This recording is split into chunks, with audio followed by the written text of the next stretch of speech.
Greenberg, Vice Chair of the FY24 CA Board of Directors.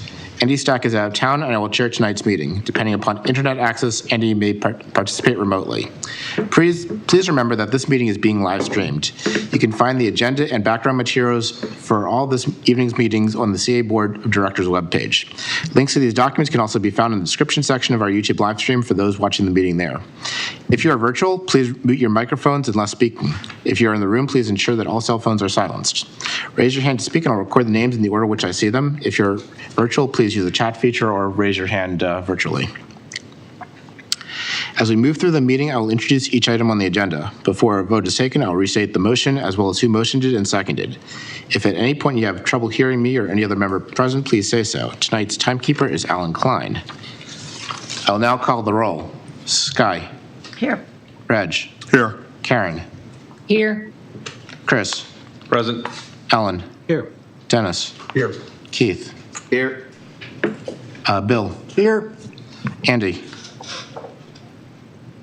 Lynn. And I'm here.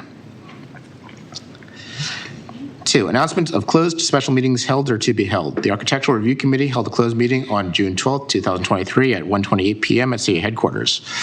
Committee members present were Deb Bach, Carolyn Payton, Karina Keiko, Eileen McNamara, and Carol McPhee. The vote to close the meeting was 5-0. 4 members, Bach, Payton, Keiko, McNamara, and McPhee. The closed meeting was authorized in Maryland Homeowners Association Act, Maryland Code, Real Property, Section 11B-11144. Consultation with staff, personnel, consultants, attorneys, board members, or other persons in connection with pending or potential litigation or other legal matters. The Audit Committee held a closed meeting at CA headquarters on June 13, 2023 at 7:12 p.m. Committee members present were James Young, Tim Redmond, Scott Anderson, and Bill Santos. The vote to close the meeting was 4-0. 4 members, Young, Redmond, Anderson, and Santos. The closed meeting was authorized under Maryland Homeowners Association Act, Maryland Code, Real Property, Section 11B-11414, discussion of matters pertaining to employees and personnel, and consultation with staff, personnel, consultants, attorneys, board members, or other persons in connection with pending or potential litigation or other legal matters. May I have a motion to approve the agenda?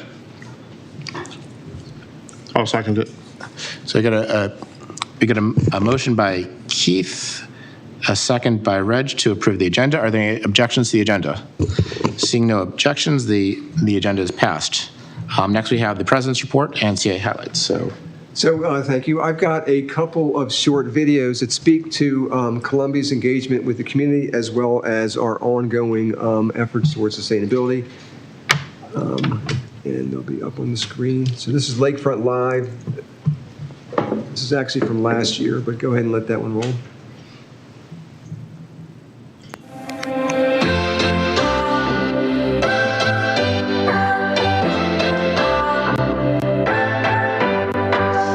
What's your story?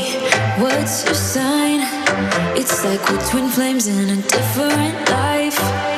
Deep connection lights a spark. It's like you know me in the depths of my heart.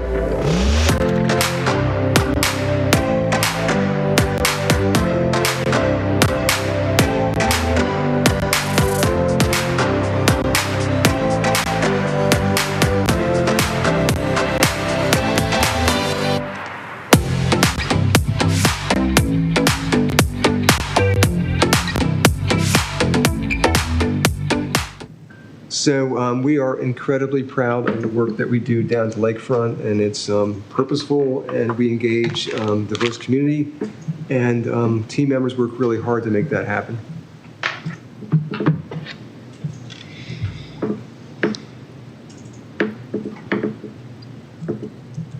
Go ahead, I'm sorry.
series of activities that are performed every week behind the scenes that continue to make Columbia the community of choice, and a dedicated group of Columbia employees out in the open space that I'm incredibly proud of. I just wondered how you get Can this. we ask that you use the microphones? We cannot hear you. There. Thank you. Yeah, make sure when you're speaking that the microphone is relatively close.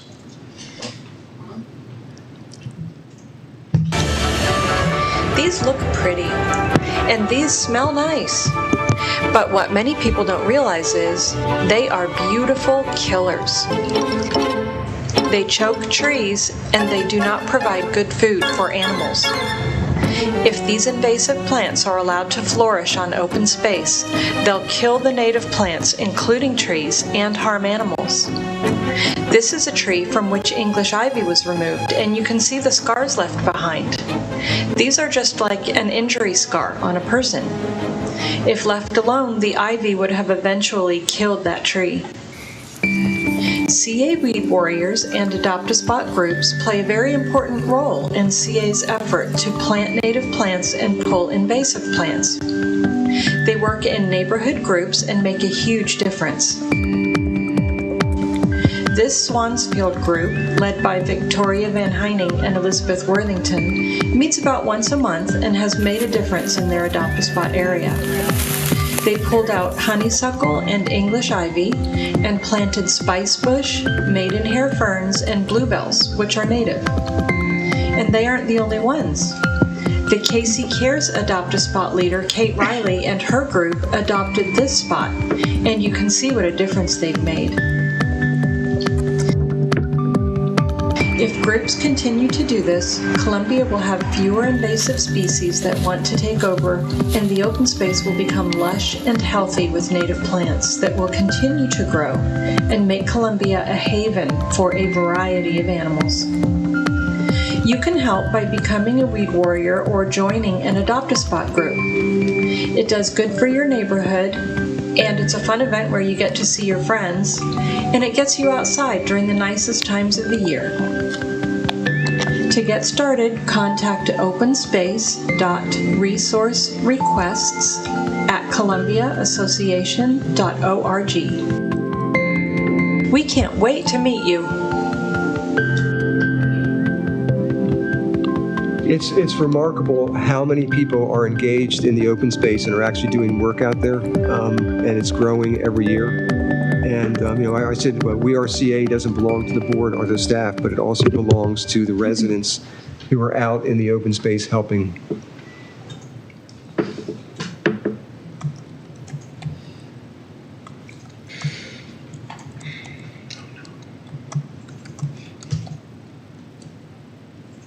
Columbia has always been an innovative community, so it's only natural to make our facilities more energy efficient.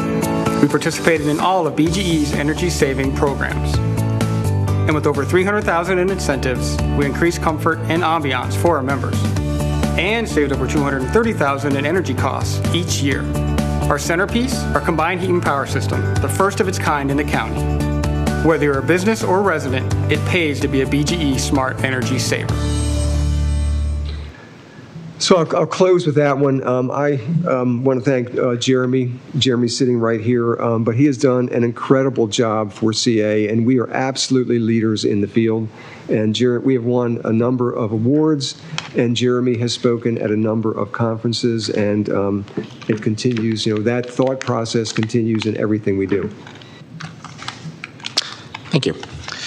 We will now move on to resident speak out. Please note that tonight's resident speak out is split into two categories. The first will be for speakers wishing to comment on topics of general interest, and the second will be for speakers wishing to comment on how do you want to see downtown Columbia evolve.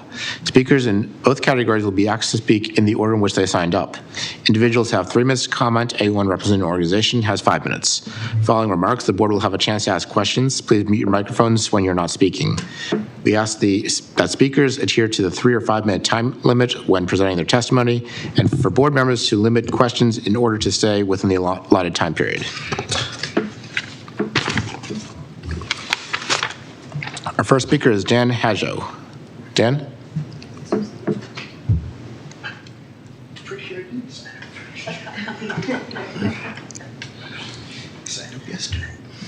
Okay. Yeah. So my name is Dan Hoyto. Oh, sorry. That's fine. Just brief. I was mostly curious to see people's responses to the question, how do you want to see downtown Columbia evolved? And I didn't check that as my topic because it just seemed a little loaded to me. But let me just say, it does, my comments do address that somewhat. I want to emphasize generally that what is at issue with downtown development is land use change, which is the conversion of natural, semi-natural spaces into urbanized spaces.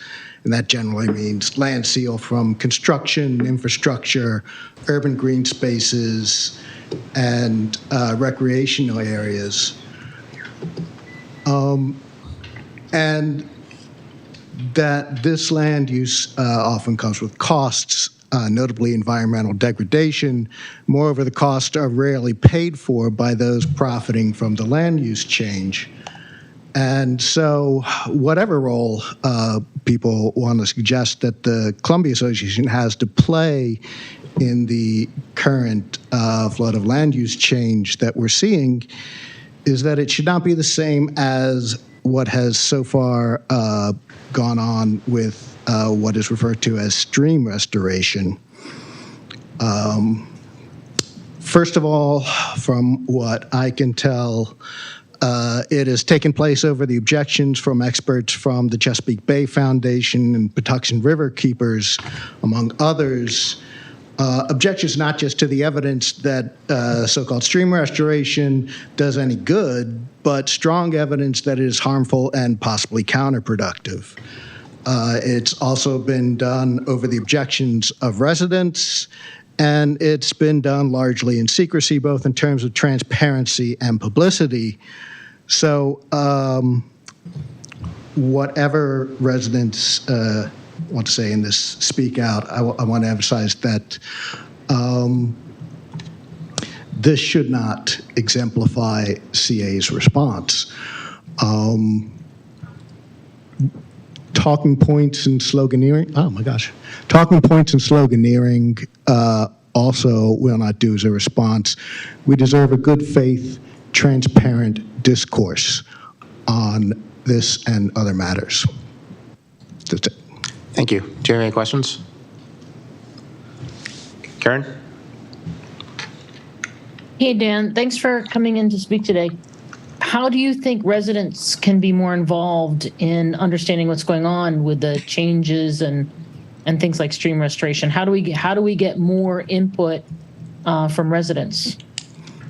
Well, one thing I know I've been doing with some of the folks back there is actually going door to door. I don't know if CA quite has the capacity for that, but leaflets and door hangers might do. It might also help to, when the setbacks are being made for where this stream restoration is supposed to happen,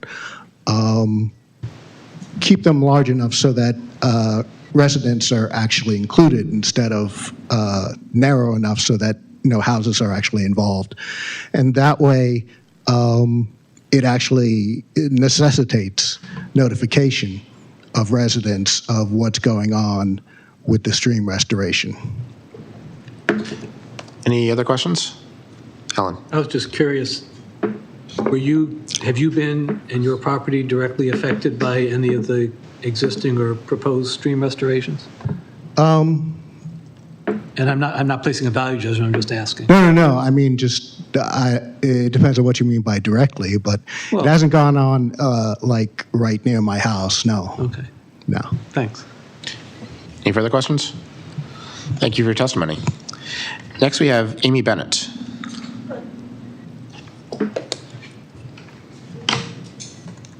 Good evening. Good evening. My name is Amy Bennett. I live in the village of Long Reach, and yes, my house would have been directly impacted by the stream restoration project, but fortunately, Reach 1 has been removed. I have a document that I'm asking Eric to please pass out. If you, Eric, Yes, I'll do it. yeah, I've already passed it out to everyone.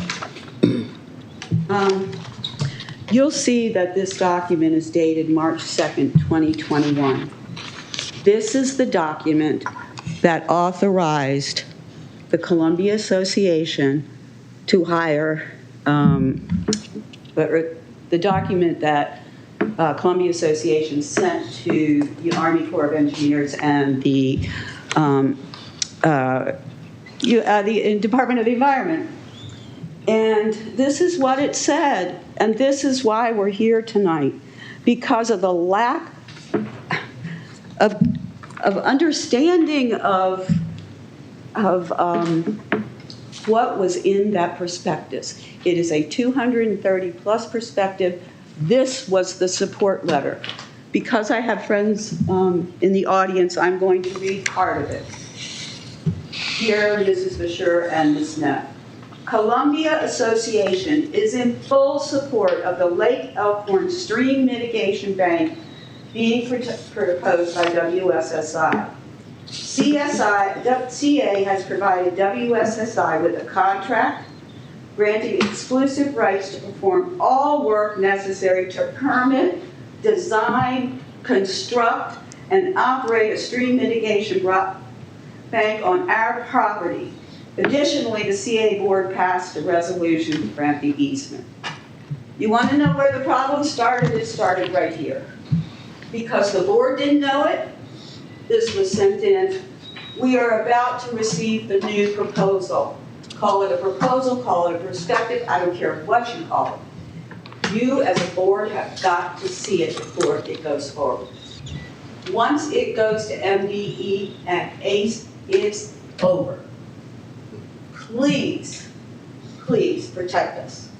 Second issue, and Alan, am I on time? 35 seconds. Okay, 35 seconds. So 2 nights ago, I attended the Long Reach Village Board meeting where I was informed that our village would be, an RFP to sell our village would be coming out the middle of July. I'm sorry, people, I have lived here since 1967. This is not the way we do business. There were 40 to 50 people in attendance at the meeting. Reg was there representing us. I don't know what the next steps are. If that RFP comes out with no community input after 4 years, it's a shanda. Thank you. Thank you. Do you have any questions? Reg? So, hi, Amy, how are you? Tired. I know. So during the meeting, we talked about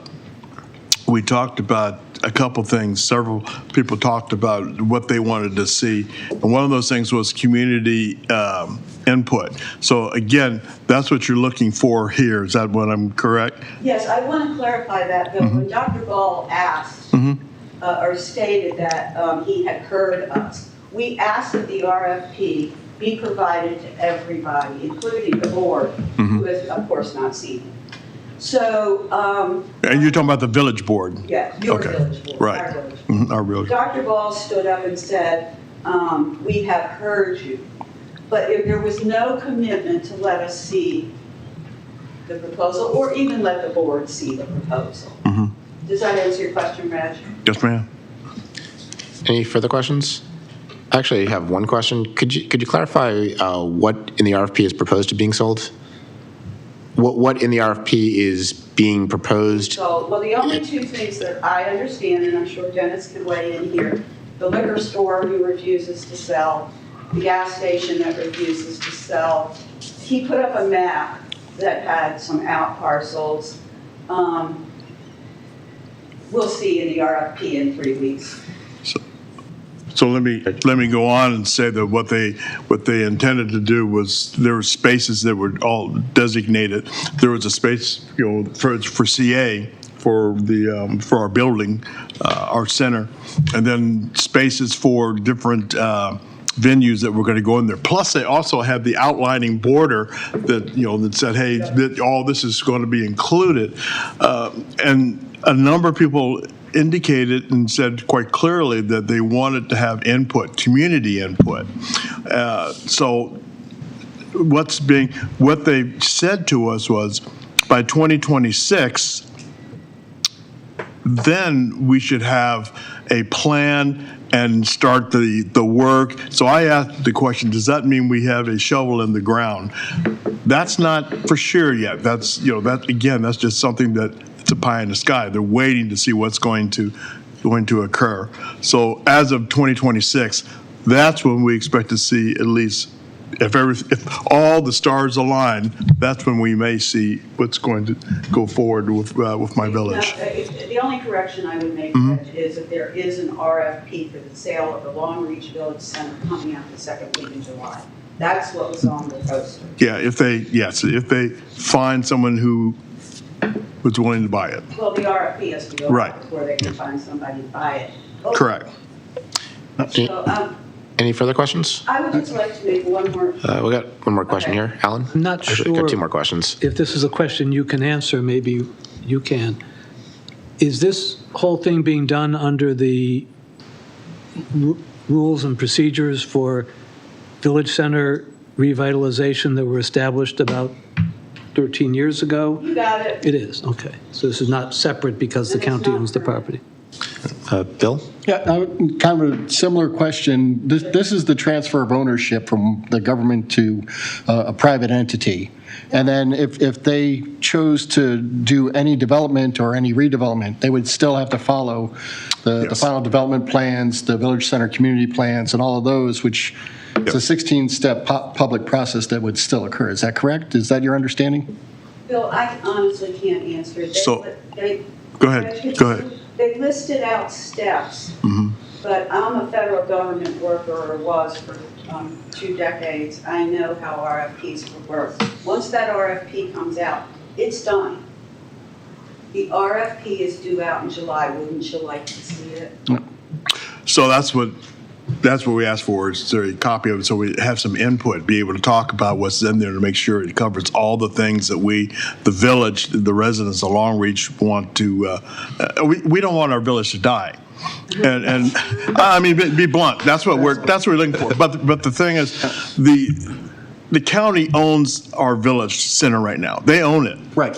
So they don't want to be landlords anymore, or realtors. They don't want to be in that business anymore. They want to have someone from the outside. And the thing is, when you start looking at any of the villages here, it's got to be something that people want to purchase, something they want to invest in. They want to see their money back. So that's what that's what the county's been trying to tell us. But they're trying to get someone to come in and do that. And that's what the RFP is there for, is to get, see if we can get somebody in who will buy our village. My biggest fear is that we are going to lose our community neighborhoods and we are going to become Columbia City. That's not for me. It might be for you. Other questions? Thank you. Any other questions? Thank you. Thank you. Thanks, Amy. Next, we have Wayne David. Wayne?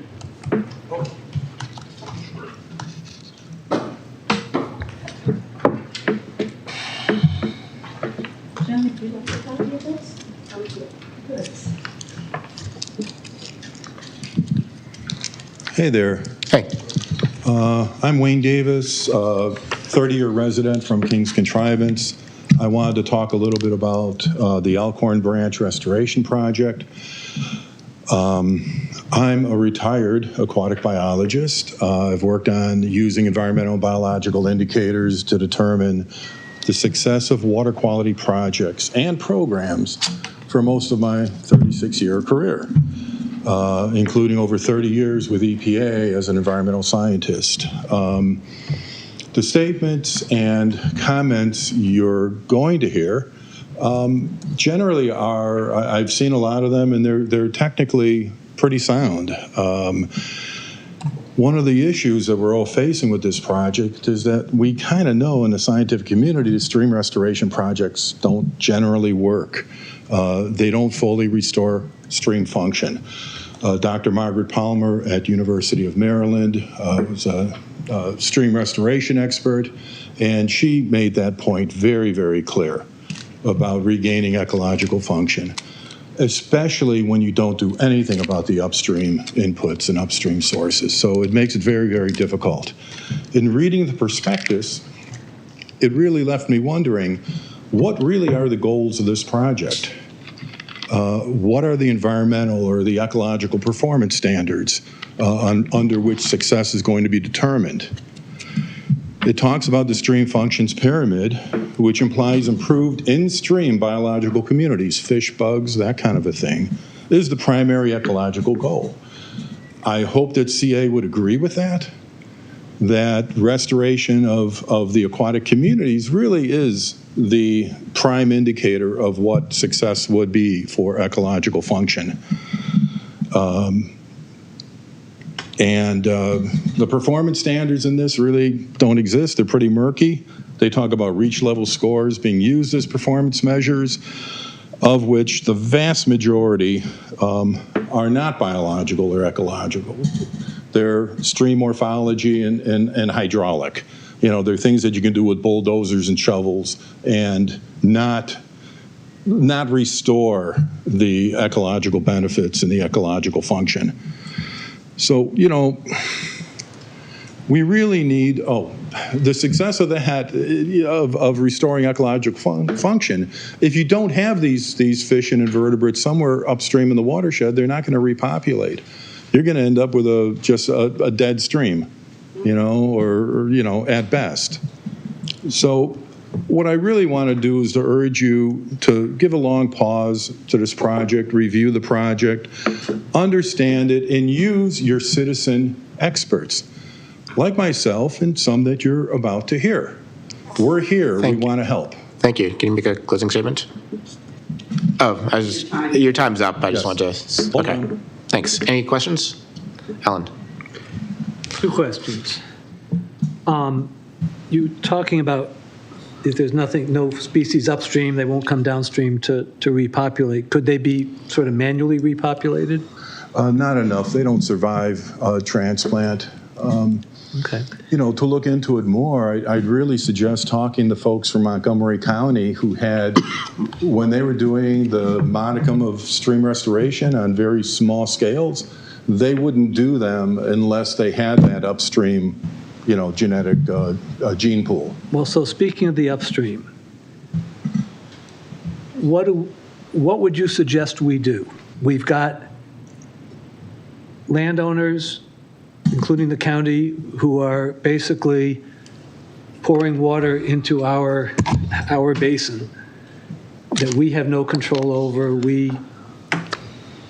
They don't seem to listen to us. We can't require them to have rain gardens, et cetera, et cetera, et cetera. So all this is pouring in. What would be your recommendation to go ahead with this kind of project in the hopes that at least it does something, to do nothing, to do something else? What would be your recommendation? Well, I mean, the prospectus, you know, if it is correct, what's mentioned in there, they said that it's going to just naturally basically take care of itself within a couple decades.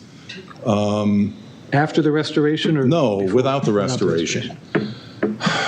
And if a long-term project, you know, if the goals are like 10 years, you know, what's another 10 years? Unfortunately, I probably won't be around to see it. But, I mean, the county has severe issues with dealing with water quality standards. If they don't monitor and they don't assess, they're not going to find problems.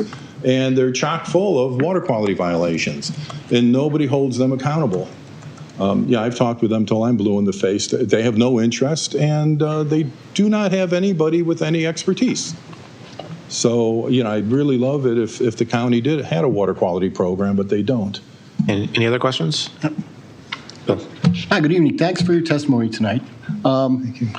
When I read the prospectus, it indicates that the stream that we're looking at through Longreach is poorly functioning from a biological, ecological, hydraulic.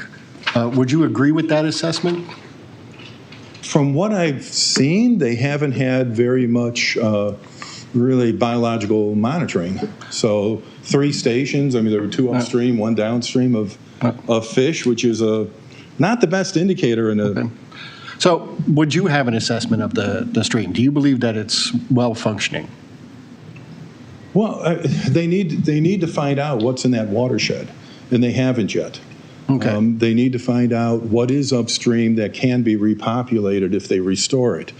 If they stop the sedimentation, the runoff, the flash flows that are destroying, that are creating the erosion. I mean, it's possible, but there's not enough information yet to say. I mean, it's my best guess is that there's no chance of success of a restoration project to meet these ecological function goals. Not unless you do those other things upstream. But I'm trying to ascertain the baseline condition right now.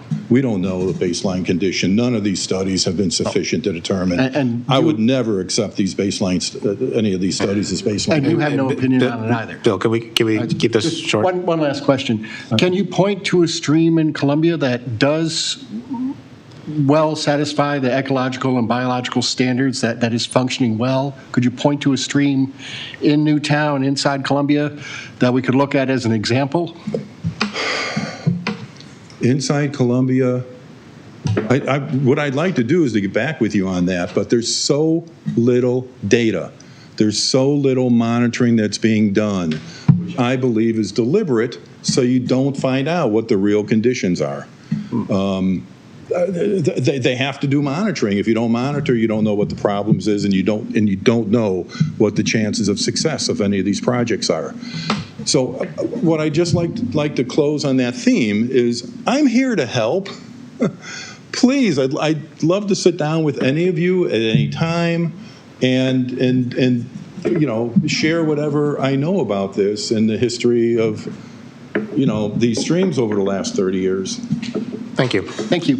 Next, we have Sharon Boyes representing Protect Our Streams. Sharon?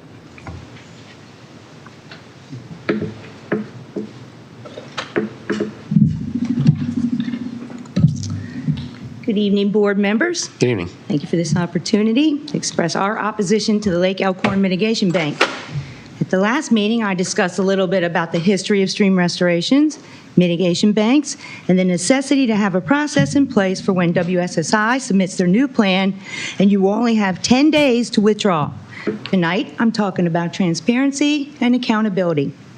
After presenting you with scientific evidence, observations, a presentation by CBF, and proof of very valid, serious concerns about this project for nearly 2 years, it has been baffling to us how people who are sitting in this room can still not only support the bulldozing of up to 65 acres of mature forest along 6 miles of stream and our open space, but they are still doubling down on the falsehood that Longfellow is something to be proud of, that there was some benefit gained.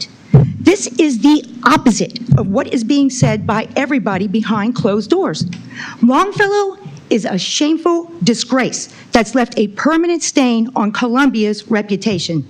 The few remaining dead trees stand out like tombstones in a cemetery, sentinels affirming what was there and what was lost, what could have been, what should have been. Longfellow is a tragic mistake, and you know it. This mistake must never be repeated. You do not have to follow through on a lie or a mistake to try to make it right. Stream restorations are like you have a digestive issue, and your doctor's told you if you want a better outcome at the very end, then you need to change what you're eating. But instead of changing your diet, you rip out your stomach. You try to fix the problem in the middle of it, hoping for a better outcome in the end. Stomach and stream restorations won't work because they don't fix the problem. I've been trying to figure out how people sitting in this very room who claim to have an interest in our community could be okay with this happening to their village or another village. It makes me wonder what they told their neighbors before they voted for them. And would they tell their voters, too bad, sorry about your trees and open space, if CA shoved a project down their village's throat? Is that caring about or looking out for your community?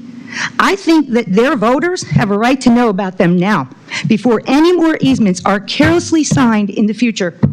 I wonder why these people have held on to a bad idea so tightly for so long, but it hit me. With all the proposed development in Columbia and Howard County, developers are looking for mitigation credits. While they're logging the remaining fragments of forest, draining and filling in wetlands, and asking for easements in our open space to build even more on, they're creating even more impervious surfaces, more unmitigated upland stormwater runoff, and urban heat islands, all at the expense for their gain, and they want to mitigate this permanent permanent environmental harm by permanently destroying more of our open space and calling it mitigation. I think we can now easily see who is on the side of developers and who is on the side of voters, and whose voters might have blindly voted them in. You might not be sitting here when those trees come down, but we're not forgetting who could have stopped this and who didn't even try. Longfellow had a beautiful, healthy, full-of-life stream, what you were talking about, and forests that asked nothing of us while providing countless benefits. The restoration has cost CA at least $50,000 to mitigate so far, not including the cost to dredge Wild Lake 2 years after the so-called restoration. I'll close quoting Bill Stack from the Center for Watershed Protection. I helped lead the effort in developing the recommendations of the expert panel to define removal rates for individual stream restoration projects. I can no longer hide from the turmoil I helped to create in the stream restoration industry. This action unleashed an unprecedented flurry of projects identified in watersheds and MS4 implementation plans across the watershed, which are now being implemented by a thriving billion-dollar stream restoration industry comprised of engineers, hydrogeomorphologists, and a few biologists. I forgot to mention big-time financiers. Also take note of what I said about few biologists. The expert panel noted the root causes of stream bank erosion, impervious cover. As a result, municipalities are spending enormous amounts of money on projects that generate the necessary water quality credit but have no real impact on stream function. Perhaps change will come after we spend billions of dollars on these projects and taxpayers ask, why can't I catch fish in this stream? End quote. It is your duty and your obligation to protect our open space, and we expect that of you. Logging it is not protection. I implore you to withdraw from any plans that include environmental destruction. Thank you for your immediate consideration. Thank you. Do you have any questions? Yes, I do. I've had two questions for you, Sharon. First one is, have you ever heard of a stream restoration project that worked? There's one. There is one that everybody refers to when you ask the regulators, the scientists, MDE, Army Corps, DNR. They'll all say, yeah, there's one in Baltimore, Sharon. You ought to go check it out. Stony Run. But you won't like the bottom of it because it's all rocks. One. We have done thousands of stream restorations at the beginning of time, hundreds in the past several years alone. They want to restore 4,700 miles of stream by 2029. We have no business getting involved in this business. Chesapeake Bay Foundation said the stream would be better off if you left it alone. The Center for Watershed Protection has released a new study that shows that stream banks will self-recover, like Wayne was saying, in 14 months' time if you control the upland stormwater runoff. We know how to do that. Do you have a question? Yeah, just one more question. So what should we do? We should use our influence to demand that the county work with us and take responsibility. We should go door to door and involve citizens. Amy put out a post on Nextdoor about the rain garden program coming to an end. It generated 1,800 views in 48 hours. The programs for this rain gardens run out of money as soon as we get it. I got sent information just yesterday about a new program, and Doug Myers from CBF has given me information. I think Reg has a follow-up. Yeah, I should do it. Thank you very much. Sure. But I do have a follow-up, and that is, so what should we do to help our streams, get them so they're healthy again? What can we do? Well, I noticed that CA has hired somebody who's doing creek restorations now, which I find interesting that they're calling this the same thing. And that person apparently is removing invasive species and planting native plants. And that's a very good start. And we have wonderful organizations in Columbia that are working on that now. We need to put our lakes and our ponds on a regular dredging schedule, like our sediment plan calls for. We actually have a sediment and watershed management plan that this project violates. And it says that our ponds and lakes should be checked every 4 years and maintenance is needed. I asked 2 years ago for us to set up a budget, a fund. Dennis said we already had one. where we put money aside every year for dredging costs. I've suggested that CA look into getting their own dredging equipment. I have figures on that. They could lease it. They could buy it. They could dredge as needed. It would be so much cheaper than hiring a contractor. There's lots of things we can do, but you guys can't just go blindly into this and not get the community involved. Everything we're talking about now should have happened 2 years ago. Thank you. Do we have any other questions? Karen. Hey, Sharon, can you briefly describe what they did in Longfellow? What was the process and the methodology for that stream restoration? Sure, it's called natural channel design, where they filled in the stream with substrate, even though they're supposed to be removing sediment. They excavated stream banks away into a created floodplain. They installed what's called step pools, where they deepened some spot to create stagnant, slowed down water. They completely regraded the land down there and removed the soil, so we're left with this compacted clay soil mixed with some of the forest canopy that was left there. So now we have a very shallow, warm, murky stream that's been deoxygenated. MDE is coming and sampling our stream every week right now for months, and they removed the trees to create this floodplain. Problem is, the stream didn't have a floodplain to begin with. It's not going to go into its floodplain, and that's what we're seeing there now. So the stream's already starting to create a new channel in the bottom of it. It does not flood out into this area where they removed all of our trees, and the stream has really come to almost a crawl with this drought right now. Thank you. Do you have any other questions? Yeah, can I just have a follow-up? Thank you for. So, Sharon, you have a follow-up? that tube that's clogged under Hesperus, is that filled with substrate? Well, I'm sorry, the tube? Yes, yep, that's filled, yes. That is just completely blocked with substrate, and it's forcing the water to go into the auxiliary tube. So now that water is now starting to channel out the stream bank on the other side, and there's so much sediment that's leaked out that there's actually an invasive species island growing in the middle of our stream now that we've never had in 50 years. Yep. Any other questions? Thank you for your testimony. Thank you, guys. Next, we have Bob Dover. Hi there. Hey. On Thursday last week, I sent my observations about my recent meeting with the WAC to you guys.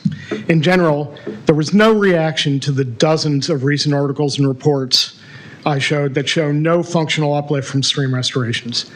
There was a general promise to review them and incorporate them into the revised prospectus, but based on my own project experience, literature reviews, and discussions with other experts, this will be impossible, especially if you let the developer do this without any oversight from other experts.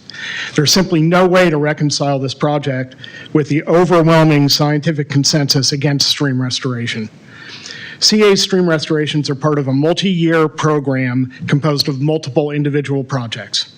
It's standard practice for programs like this to incorporate adaptive management. That means you build in stopping points to review the results and incorporate lessons learned as you go. A professional organization will usually implement 2 or 3 of the projects and then pause to question, have the objectives been achieved?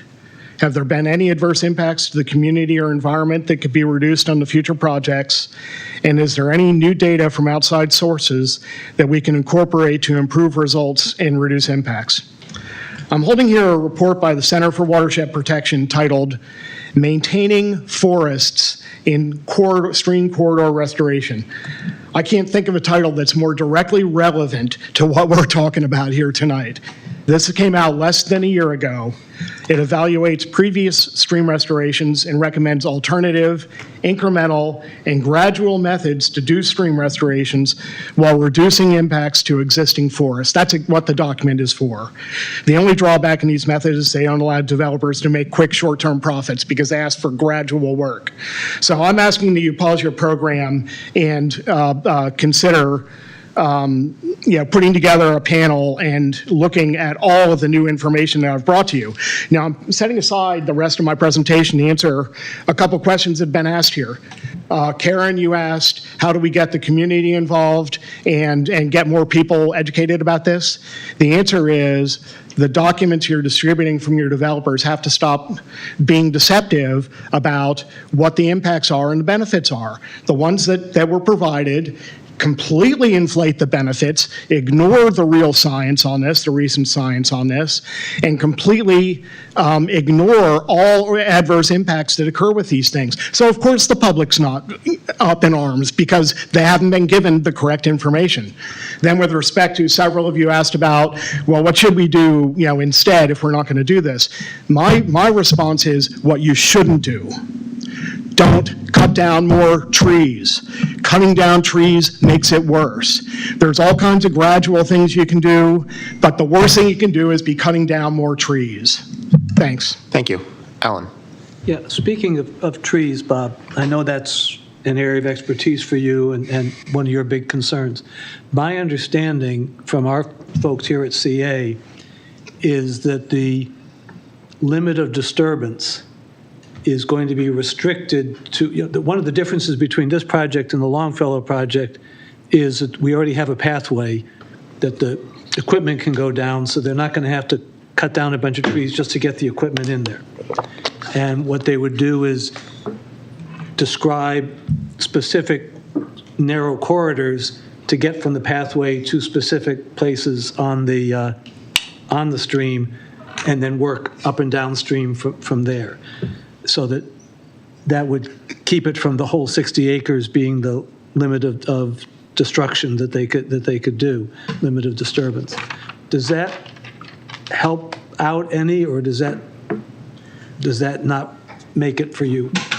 There's promises that this 65 acres limits of disturbance is being revised and it's not going to be nearly that bad. I have no choice but to react to what is on paper in front of me. And Longfellow is 9 acres and this is 65. And so how this is going to somehow be reduced and not be as destructive as Longfellow makes no sense whatsoever to me. Even if they could restrict, they don't need to bring the heavy equipment down through cut down trees and they narrow corridors. I'm reacting to what they show on paper, 65 acres behind limits of disturbance. My experience. I'm asking your expert understanding of if we were able to circumscribe the limit of disturbance just to these sort of driveways from the pathway to the stream itself, would that deal with your concern about removing too many trees? Well, I think too many trees is pretty much any trees. I can't really respond to that without seeing the map that shows this. Where I come from, limits of disturbance means all disturbance. It doesn't mean, well, the construction crews can go in there, but they'll be careful. I've been in this industry 35 years. That's ridiculous. Limits of disturbance means they can go in there and they can, and this, by the way, it's the only way to control construction crews because if you don't stand there and really carefully delineate limits of disturbance, they're going to go wherever they want. So there's no way to control what they're doing once you flag this off. If they come out with, I'm happy to review the prospectus if it's given to me and I'm given time to look at it, and if it truly shows that it's far more restricted than it currently is. But we're talking about going from 65 to 4 or something. Okay. It makes no sense. Thank you. Any further questions? Thank you. Thanks. Next we have Dara Baker.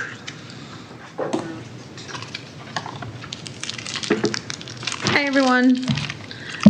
For those of you who I haven't met before, I'm Dara Baker. I'm a resident of Long Reach. So I'm speaking both on Columbia's downtown and open space. So for the past 18 months, as part of Protect Our Streams, my religious community's green team, and a CA resident deeply interested in the ability of our community to retain our mature forests, our natural springs, and to ensure the environmental legacy of Jim Rouse, I thank the board for the extended speak out. There's really 3 things I want to highlight today. First, The importance of the CA board, our elected representatives for CA, to not just listen to the community, but to rely on the community members, as you've heard, right? Many of whom have long careers as scientists, planners, environmental engineers, hydrologists, lawyers, contract officers. Listen when they speak. I've stood before this board and had to provide a visual proof after the CA president dismissed opposition to the Lake Elkhorn project, which the MDE, the Army Corps of Engineers, and the Chesapeake Bay Foundation have all identified as having serious problems. CA staff are not the only experts in CA. I know that I have certainly felt dismissed as just a resident at board meetings and by CA staff. My objections to the Lake Elkhorn project are based in science, and the objections of the permitting bodies that we read to you, that we have provided to you numerous times. Residents' voices must be treated with respect and not dismissed when they conflict with CA staff desires. Second, the need of the CA board to invest in independent review for financial transactions. With all of the pressures from developers, with competing visions on the board, and in the community, for the community, it's more important than ever. For all projects, from large ones like Lake Elkhorn to small ones like the property leases on Lake Kittamacondi, CA residents rely on the board to watch our financial, environmental, and social interests. To do that, CA needs to ensure independent review of financial and legal requirements. All easements over 1 acre should be required to have a review, and no new projects should be approved until CA hires a staff attorney and outside counsel to review every transaction. The financial benefits need to be transparent. Every construction project should have a clear statement of the potential negative costs to nearby residents and the long-term costs associated with forest disruption or removal.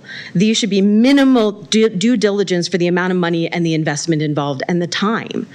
And last, for the downtown development, to take human and pet needs into account and be a place that welcomes all current and new CA residents. So many of us moved to CA because of the mature forest, the streams, the paths, and the sense of living in nature with the amenities of a suburban community. Pathways and shared spaces should be cooled and shaded by trees. Pavement should be forward-looking, incorporating permeable surfaces and in-ground heating to minimize the use of salt and bulldozers. Storm water management should be a planning priority, and planning must be green, both environmentally and economically. Thank you. Thank you. Do you have any questions? Karen. Yeah, hey, Dara, thank you. So what would you have the board do about these big projects where, to make sure that the residents who come forward, that we're listening to you and that, all this information is incorporated into what we're doing? Right. I mean, it's been incredibly frustrating, I think, as you can tell in my voice, and you can tell from some of my, my friends and colleagues over here, that, we're accused of being sort of not in my backyard people. I think that obviously I wouldn't care about this if I hadn't heard about it, and I only heard about it because it happens in my backyard. But I know that we've all now spent our time and attention sort of moving forward, informing our community, informing beyond our community, working with state legislatures, working and talking to you all, volunteering where we can. I think that, a call not just for the sort of established bodies, but a call for specialists in specific areas for specific types of projects. So it would be great if you had something like this, and particularly the call for, when WSSI did their initial sales pitch, to say, sort of put a call out for anybody in CA who lives in CA within a specialty in any of these areas. We'd love to have you come in and make sure that you listen to this so that, we can get your opinion. Sometimes it might be helpful for these resident speakouts to have targeted calls for people with specific backgrounds. Because sometimes it's hard to know whether or not you're going to want to come in to talk about something if it's on the agenda. It is one of those issues. You deal with a lot of stuff. There are a lot of different things. And it takes a lot of energy for a member of the public to come in as well. And knowing that that voice is welcome rather than just going to be dismissed at the end, that's a huge part of it. I mean, I also have a general issue where, the resident speak out comes at the end, and then I have to wait an entire 2 weeks to do a rebuttal for anything that's said afterwards. Because everybody tends to forget. Thank you. Reg? So, hi, of course, I'm your CA rep, so it's good to see you. I'm kind of disappointed that I don't think anybody on this board, at least this board right now, is dismissive of anyone. I think we really want to hear you, what you're saying, and if you can't tell, at least I know I'm listening. I'm looking at my fellow members, and they are listening. What happened in the past happened in the past. This is a new board, and they really are focused on doing the right thing. So we hear what you're saying. We're hearing what Bob says. We're listening to all sides because we're not paid, but we're elected to make decisions based on the information we're given. And I can tell you that at least I am listening, and I know the rest of my fellow board members are listening, because I don't think there's a single one of us that's being dismissive of anyone. Alan? Even the president. I mean, I think we're all here to hear what you have to say. Alan? Would you, speaking of forgetting, you had a lot of specific, anything over 1 acre. Will you please get us all that in writing so Keith doesn't have to sprain his hand? I can. I do think it's the third time I've mentioned it, though, and I have sent previous comments that had it in there. Yep. So. Any further questions? Thank you. And thank you, Reg. You're welcome. So now we'll go into the second part of our resident speaker tonight, which is regarding how do you want to see downtown Columbia evolve? The first speaker for this second part of resident speaker is Dara Baker. Oh, that was. That was okay. I think that. Did you shift me over? Because I know I didn't. Okay. Sorry. I've got it listed. Thank you again for your comments. Thank you again for your testimony. We'll say more about downtown if you want me to. You could say it all backwards if you want. Okay. Sorry about that. Our next speaker is Joan Lankos.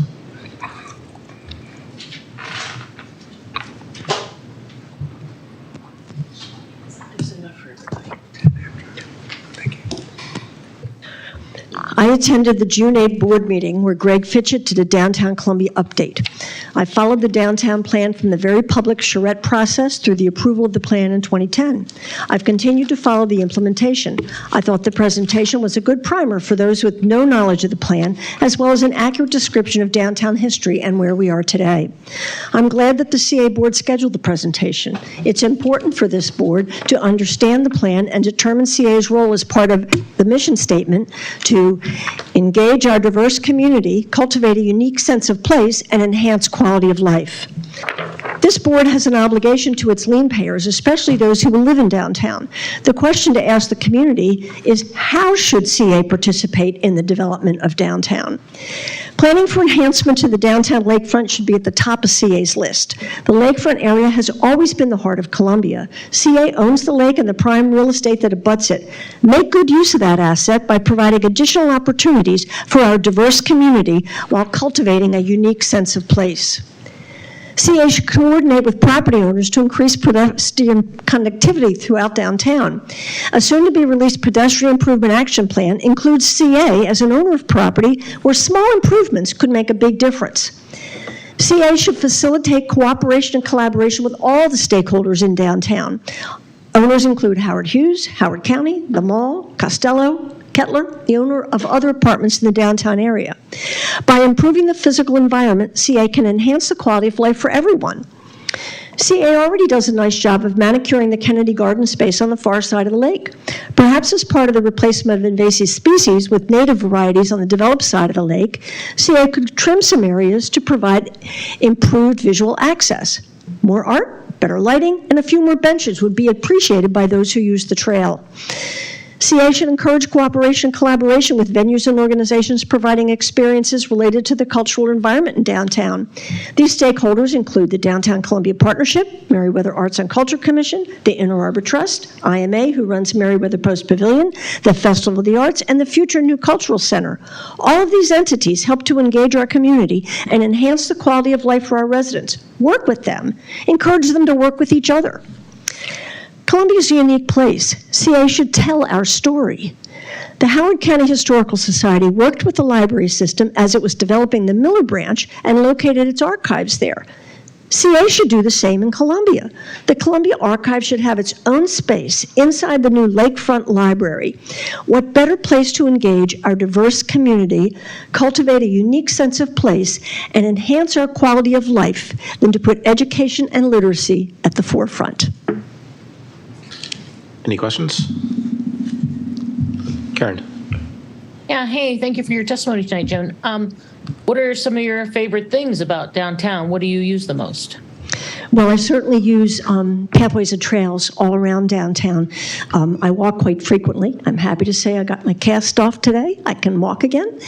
And that's what I use the most. I enjoy the ambiance, the quiet solitude. I walk a lot in Symphony Woods long before anybody else was there. I walk all over downtown. So I would say that just the sheer open space is my favorite. Thank you. Any further questions? Thank you. Last, we have Jeremy Domu.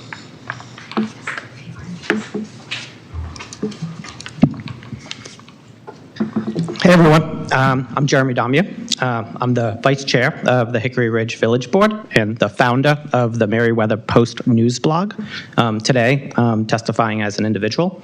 My family and I moved to Columbia 4 years ago, not just because this is such a great place to raise a family, but also because we value the things that are called for and being delivered in the downtown Columbia plan. Interesting retail and restaurants, walkable, bikeable streets, public spaces for community to gather, events like festivals and concerts. We value these things because they enhance my family and my's quality of life. And I'm pleased with the progress to date and plans for the future. But certainly, I think it's safe to say that if you were to ask 10 different people how they want to see downtown Columbia evolve, you're going to get 10 wildly different answers. And that's okay. Some people think downtown Columbia is great, and indeed, for many residents, it's a factor in deciding to live here, whereas other people have a negative reaction to it. And there's no right or wrong perspective. I watched Greg Fitchett's presentation to you all at your last meeting and found that it provided an excellent overview of what Howard Hughes Corporation has planned. You all asked the question, how would you like to see downtown Columbia evolve?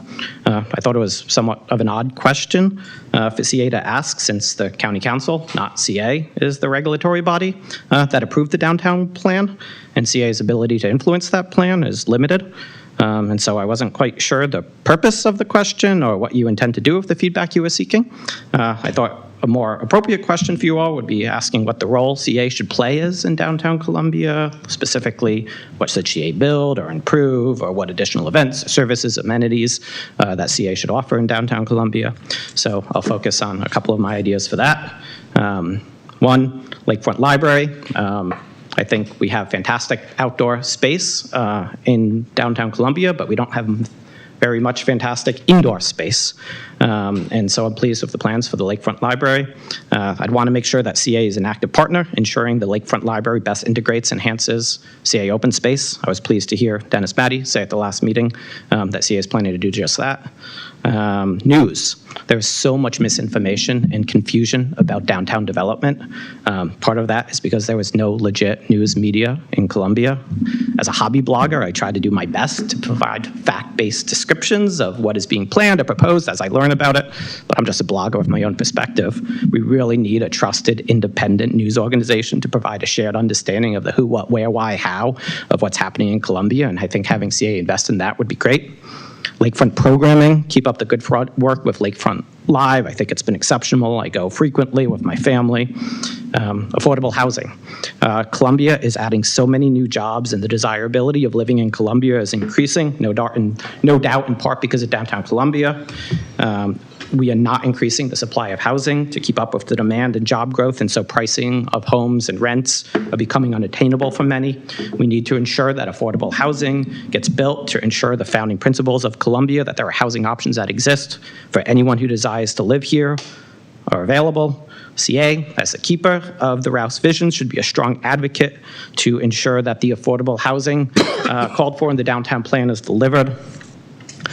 Symphony Woods, I like the Inner Arbor Trust plan to create a true central park in Symphony Woods. I want CA to support that. And bike connections. Hickory Ridge lacks safe and direct bike and pedestrian access from our village to downtown Columbia. Oakland Mills and Wild Lake have good connections. Hickory Ridge doesn't. There's a Hickory Ridge bike corridor plan that would provide that. If it's implemented, the Hickory Ridge Community Association has been supportive of that, and we'd ask for your support as well. Thank you. Thank you. Do you have any questions? Isn't there a path from Martin Road to Broken Land Parkway to get into downtown? There's a bike path that parallels Hickory Ridge Road. Is that correct? There's a sidewalk there, but it's very difficult to get to. There's a path that's just down 50 feet from the road, isn't there? No, there's not. Okay. I think there might be. I thought there was. I think there might be bike lanes. I'm not There's sure what no you're bike talking There are about. definitely bike lanes and sharrows, but I thought there was a dedicated path in between Martin and Broken Island Parkway. We can look at it There's together. the Hickory Ridge Bike Corridor plan that the county commissioned about 3 years ago as a whole plan, and they want to add a shared youth path on the south side of that, but that hasn't been funded and hasn't been constructed yet. There is a sidewalk on the north side, but it's very difficult to get through. There's not a good connection. I bike there with my kids all the time. This is like the central way that I have to get to downtown, and it just doesn't exist right now. I bike through that intersection at least once a week, so Yeah. I share your concern. Yeah, thanks.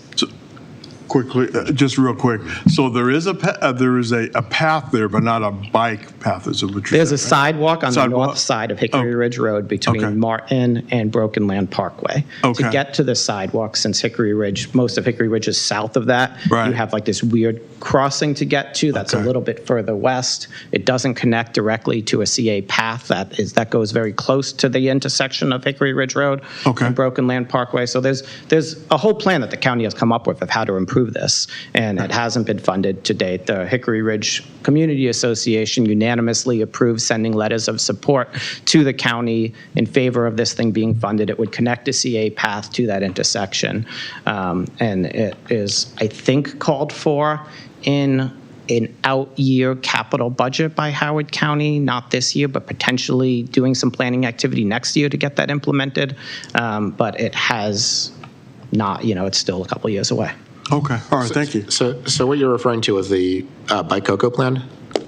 Yeah, so within Bike Coco, there's specific there's studies a plan and in there. programs, and they did a study on the Hickory Ridge. And like for you, Eric, like it would connect River Hill through Hickory Ridge. So if you were to bike from River Hill to downtown Columbia, you'd have to go through Hickory Ridge, and that plan would facilitate better connections through Hickory Ridge that would not only connect Hickory Ridge, but also connect River Hill to downtown Columbia. Thanks.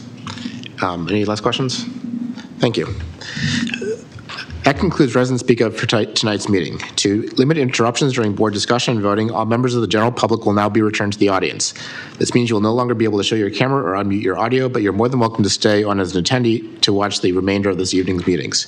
You can also watch a live stream on the CA Livestream YouTube page. Thank you so much for your participation tonight. Without objection, I'd like to take a 10-minute recess and reconvene at just before 8:30. Thank you. You can add 10 to 17. What? You can add 10 to 17. 10, 20, I said 10 minutes. Hi, how are you? All right. Just before everybody said. Just before you said. Right before. Yeah. It just seems like.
like to reconvene the meeting.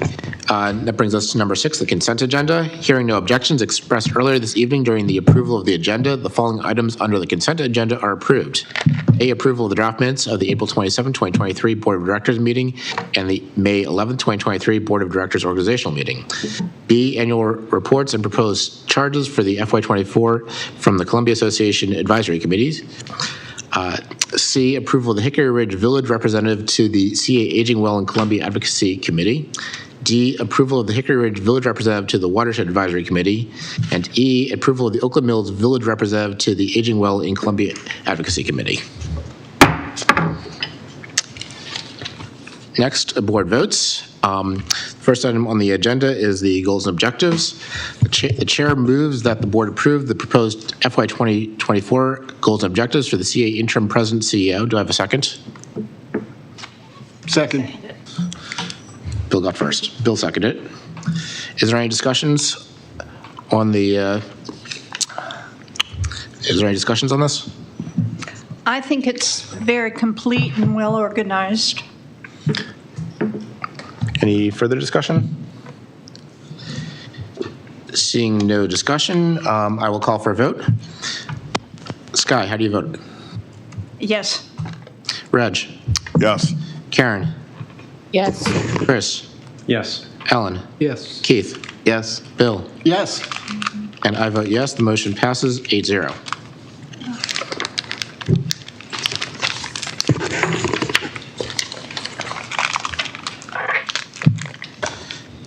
Brings us to B, the proposed changes to the Code of Conduct. The chair moves to approve the revisions to the Columbia Association Code of Business Conduct and Policies originally approved on April 27, 2023, and amended based on legal review, reconciliation, and best practices. The chair further moves that this is pending CA board approval of the enforcement policy and the establishment of the ethics committee. Do I have a second on the motion? I second it. Okay, go ahead. Sky. You said ethics committee? Yeah, ethics committee. On the establishment of the ethics committee. Panel. Or ethics panel. Is there any discussion on the issue? Just a point Bill. of clarification, when the motion had a conditional of the enforcement policy and the ethics panel. Yes. Is that an either or? It's a both. It's an and. Both? So pending both the CA approval of the enforcement piece and the establishment of the ethics panel. So just want to make sure Yes, we've been here for a while, but this is important. It is an and.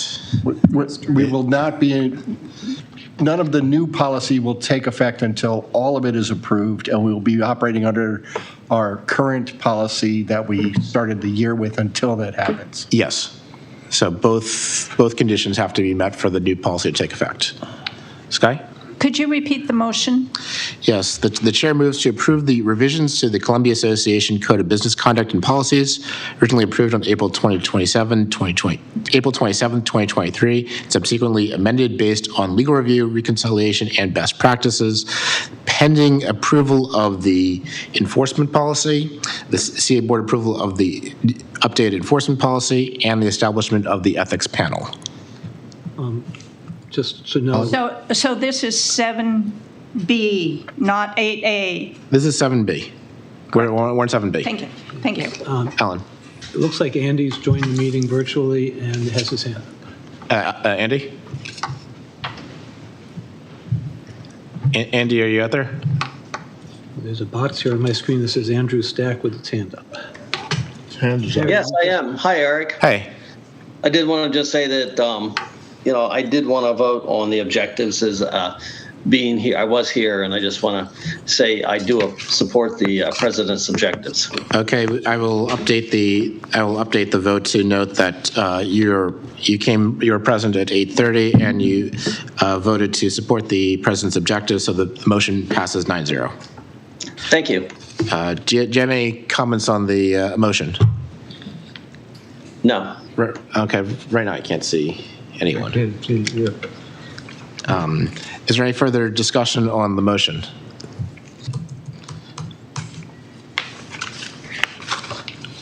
Alan? I just, one small question. It used to say compensation in excess of 2,500 for in terms of who you, 1 year after who you couldn't, and I'm just curious about why the in excess of 2,500 was stricken. Where are you? 3.14. 3.14. Was that legal advice? Was that somebody's idea of best practice? I'm not against it, it was in there, I assume, at some point for some reason, and now it's not. Susan? I'm just remembering that was struck in board discussion when that was brought up. I think back in the previous board, Dick acknowledged that it wasn't necessary, and you all agreed. Okay, thank you. Do you wish to reinstate it? No. Okay. Just wanted to make sure I understood Okay. why it wasn't there. Any further questions or comments? I'd like to actually make an amendment to the motion. Under 5.0, under 501, conflict of interest, the third bullet currently reads, well, the bullet currently reads, a conflicting interest exists when senior management or a board member, and the third bullet reads, has an ability to control or otherwise direct the actions of an outside entity that is contrasting or dealing with CA. This entity may be private, public, governmental, regardless of form. And in this version, there is text that was struck out that says, this does not include any of the 10 Columbia Village Community Associations or Inner Harbor Trust. I move to reinstate that text as an amendment. Do I have a second for the amendment? I second that. Okay. Reinstate what? Reinstate the text. This does not include any of the 10 Columbia Village Community Associations or Inner Harbor Trust. Incorporated. So this was actually text in our current or previous current ethics policy. I think you have a second on it, right? Yes, I got a second from Alan. Okay. So if I have a comment here. So the red strikeouts are from legal review, which we've had for, we're now in, I think, month 17. And we've heard time and again what the conflicts might be. And the recommendation from legal review is to strike that. So if the board can vote wherever the board wants to, but the recommendation of legal review and staff is that that be left as it is. So that sentence should be left in there. No. So the strikeout is removal of the sentence, and that sentence should be removed. Yes, the red strikeouts are legal review. Yeah, the amendment moves to put the strikeout, reinstate that strikeout, so it's no longer struck out as part of the code. So to clarify, a vote yes on the amendment will remove the strikeout and make that text part of the code. That make sense? Okay. Any questions on the amendment, Alan? I don't know, question. Or comments? Yeah, and I think, first of all, I think we're all, my understanding of the legal recommendation was that the village associations are not an issue, because we're non-voting members of the village associations. So that takes care of that piece that we could leave in. So the question is about the Inner Harbor Corporation. And I just think, I've said this before, but I'll just say it again, there's too many ways that we could get wrapped around the axle. If we keep this out, we have representatives that we have voted to be on that board for a purpose, for our purpose. The conflict, as far as I can tell, and I've not been on that board, but the conflict would be on their board if they felt that our representatives were there in some way not advocating for the Inner Harbor's best interests when they're sitting on that board. But we put those people there to be our representatives so that we get information, so that we have a conduit of information and some way to have some influence over that, in that board's deliberations and the actions of that corporation. We don't allow, if we declare that that is a conflicting interest, and that triggers inability to discuss or an inability to vote on an issue that involves the Inner Arbor Corporation, we've just shot ourselves in the foot and defeated our purpose. That's why I will vote in favor of this amendment. And Keith? I don't disagree with the sentiment of what you've outlined at all in terms of the ability to share information, but I believe the reason why this was taken out is because on the advice of counsel, we can't unilaterally waive conflicts of interest on other bodies because it's governed by law, as I understand it. And that's where I was coming from. It's not that I don't agree with or understand the sentiment of wanting to share information, but putting something into policy doesn't necessarily unwind what I understand to be legal implications. Could you help me understand? I'm not understanding what you mean by that we're doing it on their body. This is about our body, not their body. Correct, but a conflict of interest has nothing to do with our body or their body. It has to do with our ability to influence whatever body that we're on. Mm-hmm. And my understanding from the many conversations we've had is the reason why we're striking this is because putting it in from a legal perspective, the folks who would have to defend us in deliberation state that we are essentially trying to circumvent law by doing this. Whether you agree with the legal opinions that are out there, that's a different conversation. But currently, the people who are established to defend us, if we had to, defend ourselves in any situation, are stating that we can't do this because it conflicts with law. Any further questions? And that's not a legal opinion. That's just what I'm repeating what I've heard. Understanding. So I'll go around in order. Susan. So that's correct. Your statement is correct. Sky. I don't remember hearing that. But I thought. I'm sorry, you guys. Yeah. I Okay. thought this was about disclosure. When this was explained 2 weeks ago, it seemed to be more about disclosure, that you're on a board and that you have to disclose. Everything is already disclosed. We know who's on the IIT board and we know who's on the CA board. The disclosure is there. So I don't understand I don't recall hearing if this went to court, we couldn't defend you. I don't know where that, and Keith, maybe I just missed it. Ian respond? Okay. Yeah. I wasn't implying that they said that if it went to court. All I was establishing is that the people that we hire to represent us at this point indicated that by putting that in there, it would be contrary to Maryland law. And that's the reason why it was stricken. And we had a lot of conversation about that. But that's where I was going. No one said anything about defending. That's really something that I layered into that because those are people that we hired to represent us at this point. And I do apologize, Karen, right now I can't see any virtual participants on the screen. So I'll ask Andy, because I can't see you. Did you have any comments or questions before I move on? Yeah, thanks, Eric. I kind of go along with Keith. There's a difference between having a conflict of interest and then determining that the conflict of interest is, I'll say, substantial or precludes certain activities. I have a hard time figuring out how you can declare that there isn't a conflict of interest when IIT does contract with us and does interface with us. So I don't see how it can't be a conflict, but I can see where the board, as we have done in other situations where conflict of interest have come up, you look at the situation, you weigh it, and then you decide whether or not any action has to be taken regarding that conflict of interest.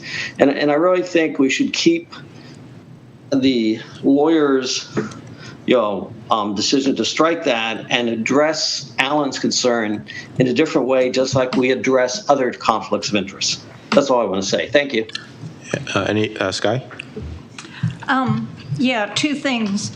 I think disclosure is crucial, but there's something that comes after disclosure in that whether or not the others accept the objectivity of the person or not. And secondly, if I were on both, I would tend to recuse myself from a discussion on topic A from both boards. When both boards were talking about an issue, I would tend to recuse myself. And of course, this is not knowing anything about what the issues would be, but that would be my first bent.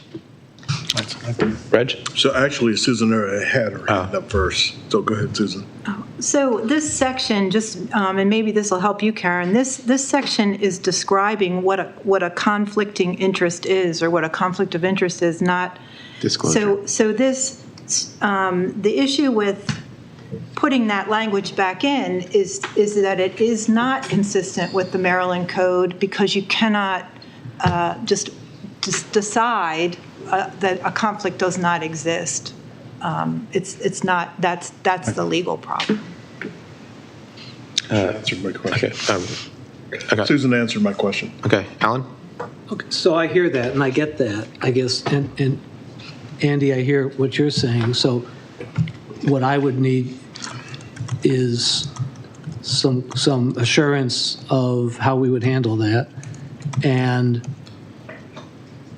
I think we can, I mean, I agree, we can't say there is no conflict, because clearly there is, just sort of by definition, a conflict, but we can, I believe, say that, whether we give reasons or not, that this is, whatever the term would be, a de minimis conflict, not a material conflict. And Sky, I was actually, just before you said I would recuse myself from both boards, I was just thinking that, to me, and this is me, not you, how absurd it would be to recuse ourselves from both boards. I mean, the whole purpose of having the representatives there are to be influential. And so that we knew what was going on and had some say, and to recuse from both sides just cuts that out. And I hear, I'm not saying you shouldn't believe the way you believe, but it was just interesting to me that our minds went totally opposite on that one. So would you recuse yourself from one board or the other, or from neither? I would recuse myself from neither, because it's a known situation. It's set up for the purpose it was set up, and following through on the purpose that I was sent there for. And that board knows why I'm there. That board knows what the arrangement is between the two organizations, and everything's above board. It's not a hidden thing. It's built and baked into the actual founding of that and ongoing operation of that corporation. Keith? So I think one of the things that I feel like we're getting caught up in is this idea of conflict of interest being a committee or a board, as opposed to a conflict of interest being an issue that we're debating or discussing, because you can have a lot of conversation and discussion on a number of different things. And at the beginning, for instance, of the IAT board, they talk about conflicts of interest, and everyone knows that we potentially have this, and that if there's something that comes up, we should be disclosing such, and then we go through whatever process we need to. But it's not about this blanket. I need to recuse myself from everything on one board or the other. I believe it really needs to start focusing in. The conversation needs to focus in on, here's the issue that's on the table. Is there a conflict of interest in this situation that we're discussing? And I think that's something that's really important. The second piece I was going to state is that I don't know that the discussion that we're having, I think it's really important, but I don't know the discussion that we're having pertains to the ethics or to the code of conduct. I believe that there's something separate that we have to do relative to IAT to more fully understand what that looks like and how that feels, and what types of reporting we're expected to get. All of those dynamics need to be discussed, I believe, outside of this, because this is really just dealing with, specific situations and not, the overall relationship. Jackie? I just want to also mention that IAT's bylaws include their conflicts of interest policy, which explicitly states that it is a conflict. So again, it's a two-step process. There is a conflict, and then how will it be managed on a case-by-case basis, as opposed to, Eric, your proposed amendment excludes the contemplation of a conflict in any situation. So I just want to sort of reiterate that the amendment that I'm proposing actually uses the text that we've been operating under for the last several years. This is actually taken directly from the current policies. Which is erroneous. It's erroneous. That has been discussed in prior meetings, and putting it in the policy does not change the law. Before I go back, I just want to see if, because I can't see Keith, I can't see Karen or Andy. I just wanted to see if they have any comments. Karen, do you have any comments? Yeah, I have some questions. So is this, okay, so what I think Susan said when she clarified what I had been mentioning is that this is instructive as to the definition of what is actually a conflict. Do we need something that states about the Inner Harbor Trust and how that was set up, as there's, what was the waiver process we talked about last week, where there's a process in place to get a waiver. If there's a conflict, you get the waiver and then you move on. Is that something that could resolve this? Just sitting. Karen, was that question addressed to Susan? Well, in general, Eric, I think to Susan, and is it Jackie that's in there? I can't see the room right now. Yeah, Susan, Jackie, did you want to answer the question? I'm sorry, Karen, can you just? Karen, could you repeat it? One more time. Yeah, that's fine. I think last week a waiver process was mentioned, whereas if there's a conflict, you request a waiver. So in certain situations where you know that you're sitting on one of the boards and there's a conflict, you've already disclosed who you are, but there's a waiver process so that you can get a waiver so that you can still participate in the discussion and the votes. Everybody, it's been disclosed, all that stuff. Would a waiver process make sense here?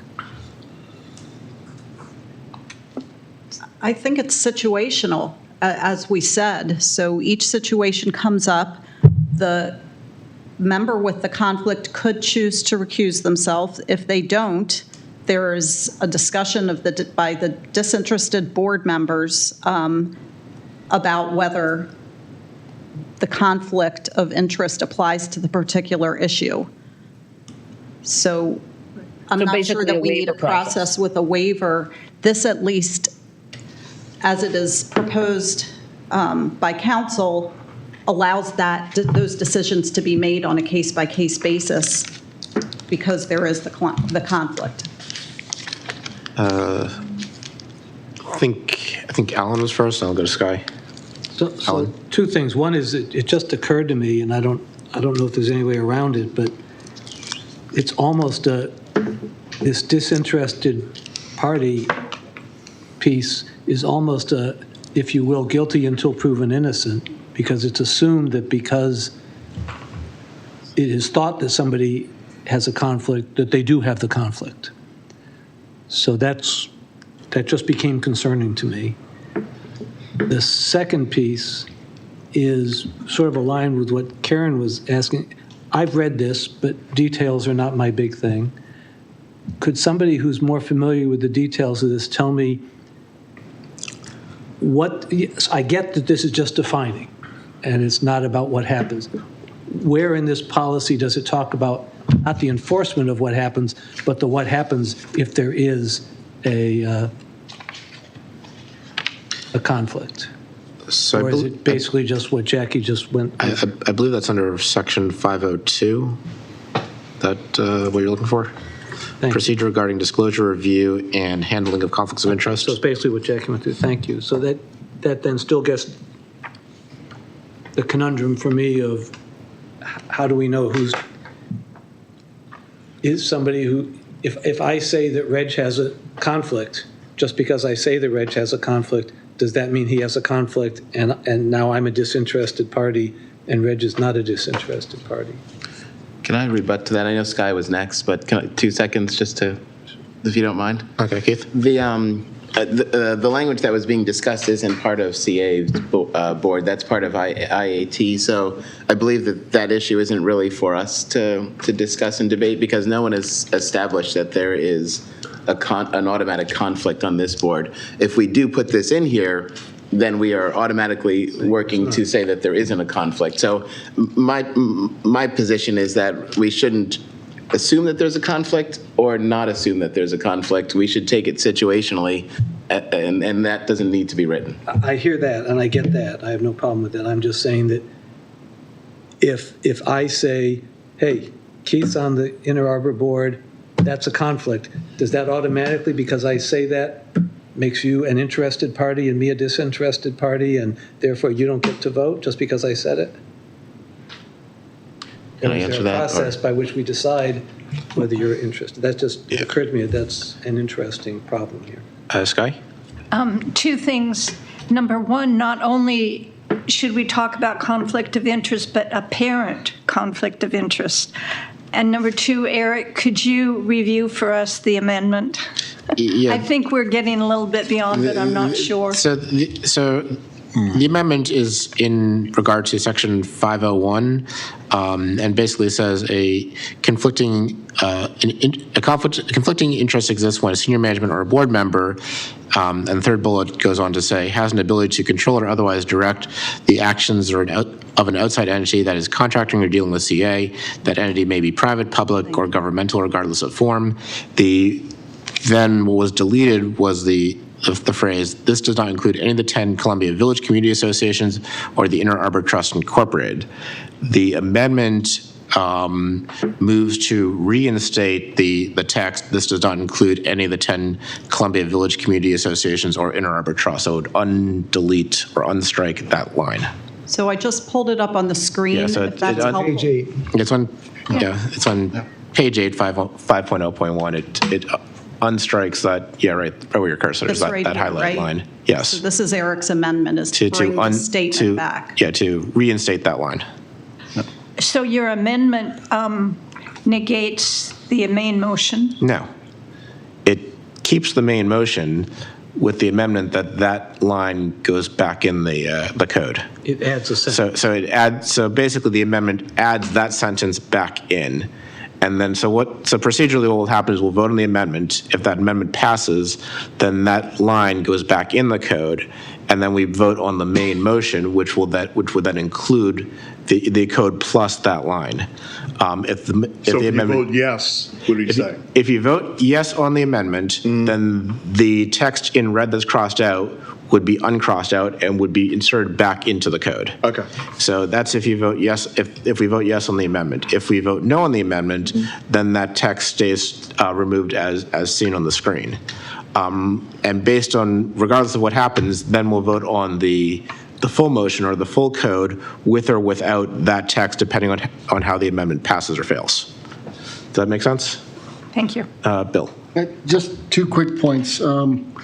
First of all, with respect to conflict of interest, I think this board should be proactive in reporting conflicts. If anybody believes that there's a possibility, report it first. There's no harm in reporting and then saying, well, that's not really a conflict.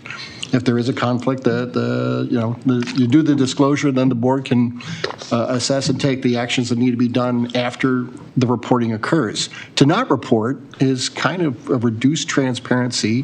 This is not a good way to operate, right? So, second thing is that your point that this is in the current ethics policy, that point has been brought up multiple times over the past 17 months, and every time it gets brought up, the lawyers say, this is not consistent with Maryland law, we need to take it out. And then we keep saying, but it's in the existing policy. And then the lawyers say, but it's not consistent with Maryland law, we take it out. So I think that for 17 months, we've worked to get this to here. I would say that we need to not amend this any further. The amendments that we did last April got us to the point where we are now, that we had to once again go over legal review. And my concern is that if we put this back in, and once again, as you stated in the main motion, it will be reviewed by legal folks, they'll come back and strike it back out for us to once again. So to clarify, the main motion has as pending approval of the enforcement policy and the establishment of the ethics panel. That's what the main motion has. So it requires both the CA board approval of the revised enforcement policy and the establishment of the ethics panel for this to take effect. So bottom line, existed in prior policy and not legally kosher, we got to figure that out, right? I just want to be clear what the main motion states. Okay. Keith and then Alan. I just realized something, and I hope with what you're proposing that you'd be comfortable with this, but I personally would be in direct violation of the ethics if you included that back in there, because you're saying that a conflict doesn't exist with the Ann Arbor Trust, and I can fully tell you that on the board of on this board. And the Ann Arbor Trust doesn't matter, but I'll say on this board and on the Ann Arbor Trust board, I will declare conflicts of interest. So that would directly put me in conflict with this policy if that were added back in. Alan? Yeah, my reason for wanting us to at least discuss and at least initially support that amendment is I didn't want immediate consequences to follow just because somebody was a member of both boards and there was a transaction between the two boards, between the two organizations. So this is why, Sky, I don't think we're getting far afield by talking about the disclosure part. It's not the exact language, but there's, for me, why that language should or shouldn't be there.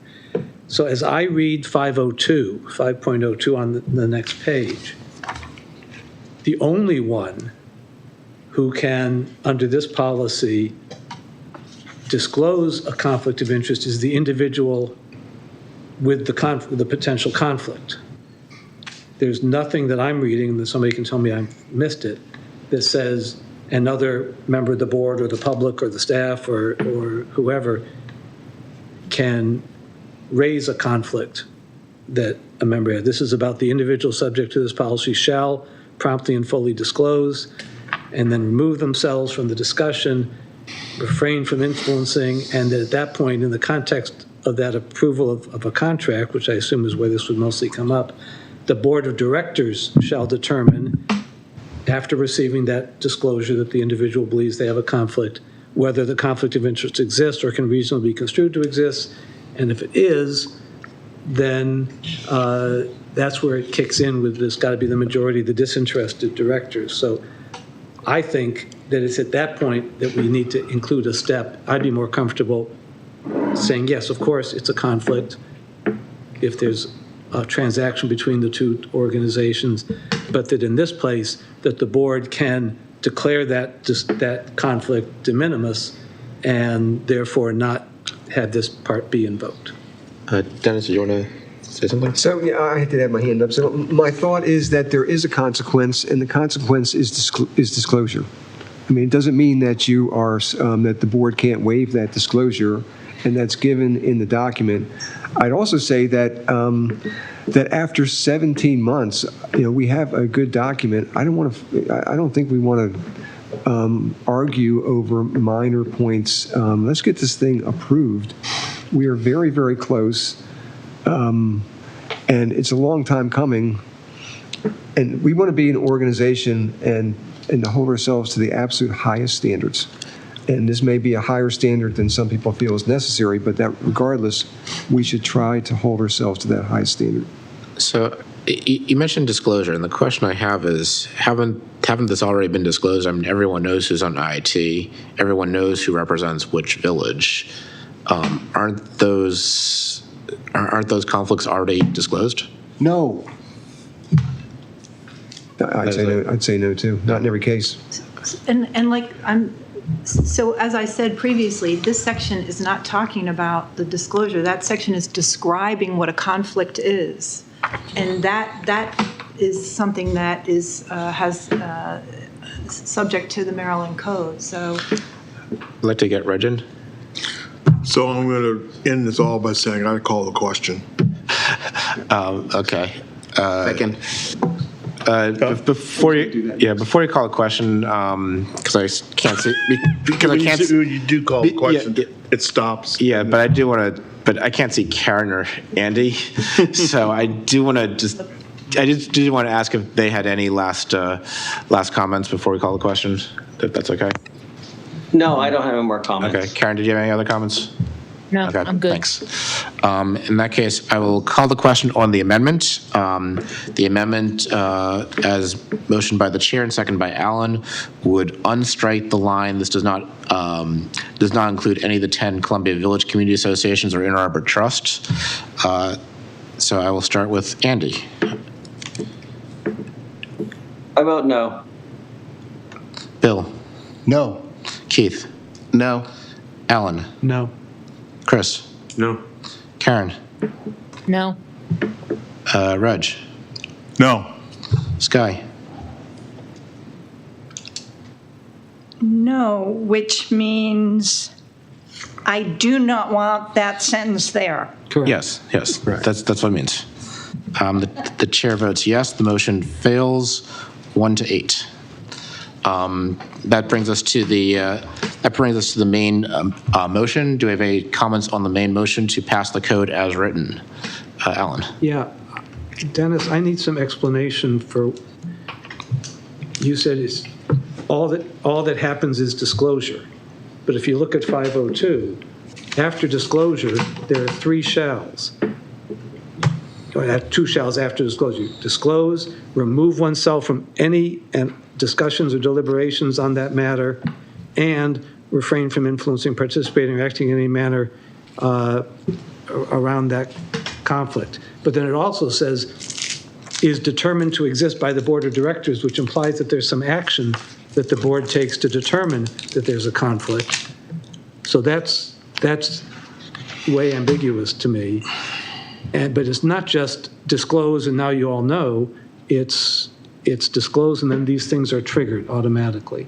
I'd also like some more, I've heard Bill, you and Dennis say, no, the conflicts aren't already around the IAT, are not already, could you please give me an example of a conflict that wouldn't be known? And I'm not talking about some separate thing, I mean, just based on being on both boards. Okay. Bill. At this middle hour here tonight, I don't want to spend an awful lot of time on this, and I've been working in my head on this. If, hypothetically, and I'm just rolling with this off the cuff, so pardon me, I don't have a prepared analogy. The Inner Harbor Trust Board has a meeting, and they discuss what type of grass seed they're going to put on the hill in the spring, such that it'll be a lush grass for the concert series. And the subject of turf grass never comes up at a CA board meeting. That is not a conflict. That was a discussion, that was a robust discussion that the Inner Harbor Trust, in my made-up hypothetical analogy, had. There was no conflict here. Right. No problem. So there wouldn't be any issue between the two boards. But my question was about a conflict that would not be already disclosed by the fact that we know. Well, once again, it's case by case. What was the subject that was discussed? If, say, both the Columbia Association and the Ann Arbor Trust were in contract negotiations with Taylor Swift to play at the 4th of July Festival, that would be a conflict on that board member that served on both boards and would have to recuse from one of those. How would we not know that it existed already? Well, this all relies on self-reporting. I'd like to bring up a tangible example, going back to, say, last year's budget. So last year's budget, say there's a request from IAT for a grant from this board, and the board votes on it. So what I'd like to do is try to walk through the process of what happens. So if there's a motion to vote to give IAT a grant of some number of dollars, the first question is, are the two representatives on IAT in conflict? And the president. So can I start to interact with that a little bit? Because I think on some levels, board members that are supposedly in conflict or not need to discuss. There's two scenarios there that we have to discuss because we're already jumping to conflict. So the question is, for that issue, does the board member that is on both or has some type of conflict, do they disclose? Okay, if they don't disclose, then all of this is for naught, okay? Because I can sit here and say, I don't feel that I'm conflicted about the budget item for IAT and we can move on and move forward. Where that becomes an issue, to Alan's prior question, is separately from these bodies and these entities, someone decides to legally challenge a decision that had a material impact on something, and they go back and they say, we want you to look at the fact that this person was conflicted. We believe this person was conflicted, so we want you to reconsider that decision. And then we're forced to go through the process to analyze would a reasonable person, I'm quoting legal stuff from all the stuff that I've heard. I'm not an attorney, I play one on TV, that a reasonable person would believe that that's a conflict, and that's where we would get in trouble. That's when I say in trouble, that's where we would get challenged in terms of a conflict. I'll take the next scenario that you were looking to really move down the path is to say that, okay, there's a budget item for IAT that's being put on at the last budget meeting, and I personally would say I have a conflict of interest. I'm disclosing that I don't believe that I can vote on this IAT piece or have any meaningful conversation, and then the board could have a discussion based upon 502 to determine if it's material or what the impact may be, so that we can move forward with consideration. Where in 502 does it give the board the power to do that? In context of the approval, where was it? I believe it's the third bullet or the second paragraph under 502. In context of approval of the contract, the board of directors shall ... There's that second paragraph. That's how I'm understanding the conflict, as I would have to disclose to start with, and then after disclosing, the board could determine if that was truly a conflict of interest in their eyes. Bill. I don't know how helpful these hypothetical scenarios are, but since it was brought up, I would say that if you remember the IAT board and the CA board, and the subject of grant money comes up, either at the IAT level, you say, I'm also a CA board member, I'm not going to engage in that discussion. You guys make this decision without me, recuse from that board. Or when it comes here, you say, I helped them prepare the grant, I cannot do this, because that would be a conflict. It's you do it one or the other in order to make that happen. I mean, that's just the reality of what a conflict of interest is. And you disclose that, you recuse yourself, because it's a big one, right? So could I ask a point of information? Sure. So what I'm hearing you say is that just the membership on the two boards during the time of a potential contract, calling a grant a contract, is not sufficient for a conflict, but that if they materially worked on one side or the other, that would be a conflict for the other side. Is that what I'm hearing? I'm just reading from what the ethics policy says, that if you're on both of them and you discuss the same issue on both, that is a conflict. If you remove yourself from the discussion, whatever that, and that's the point, is that it's on a case-by-case basis, right? So if you removed yourself from one end of that discussion, you would be free to act on the other board. So actually, I do have a question for Keith. So you stated that the director would have to disclose the conflict, or else nothing happens. Well, I mean, that's what I believe you stated. Correct me if I'm mishearing. However, if we go back to 501, it says a conflicting interest exists when a senior management or board member has an investment in or is a director or a trustee.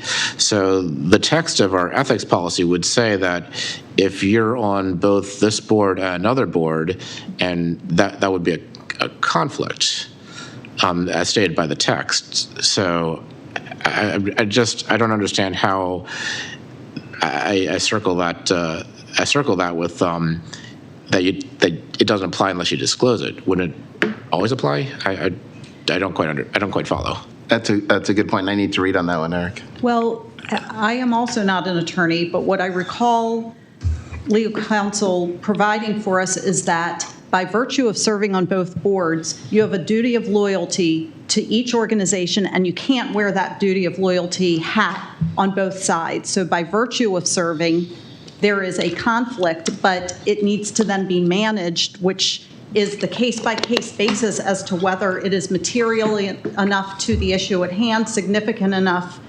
for it to warrant recusal. Yeah, but I guess the question I have is the disclosure required? Is the disclosure automatic? How's that disclosure of a conflict work? It just says because I mean here in the policy it basically says the disclosure always exists, regardless of whether or not it's disclosed. exists, but in order for there to be some in the section on handling it and review of it, it starts with the individual disclosing, and that it doesn't. There's no provision for anybody else disclosing. Bill? In answer to that question, the duty of care and duty of loyalty says that you should disclose, and it's a healthy thing to do, and in that way act in an ethical manner, which we would hope that all board members would do in every way.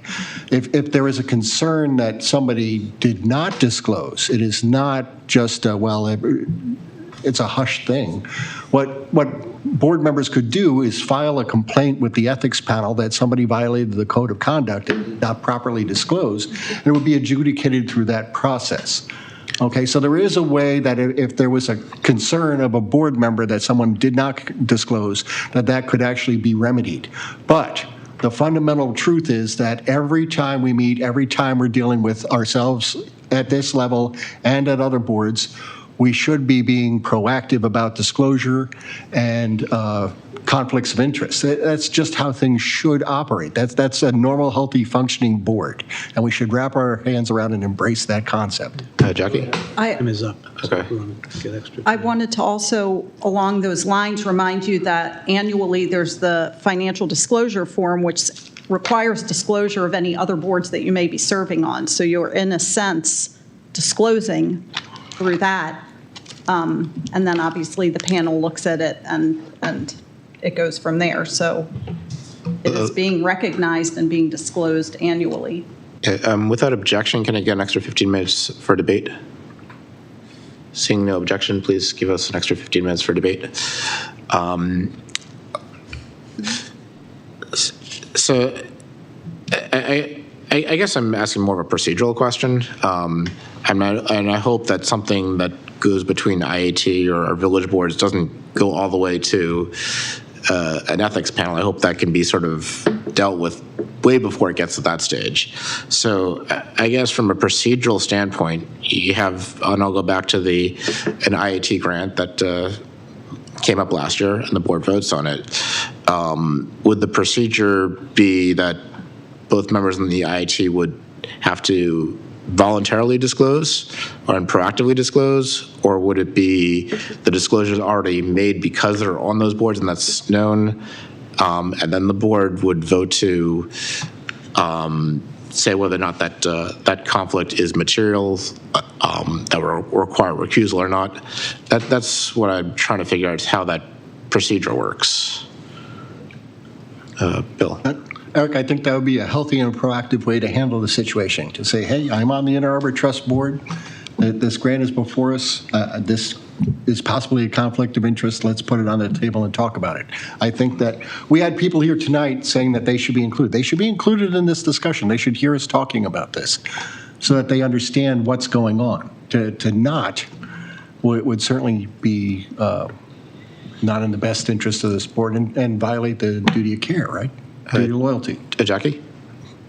I was just going to mention that even before it gets to be a decision by the disinterested members of the board, the conflicted board member may themselves just remove themselves from the situation. So that's really kind of the step one, and what happens in a lot of cases is that the board member themselves recuses themselves.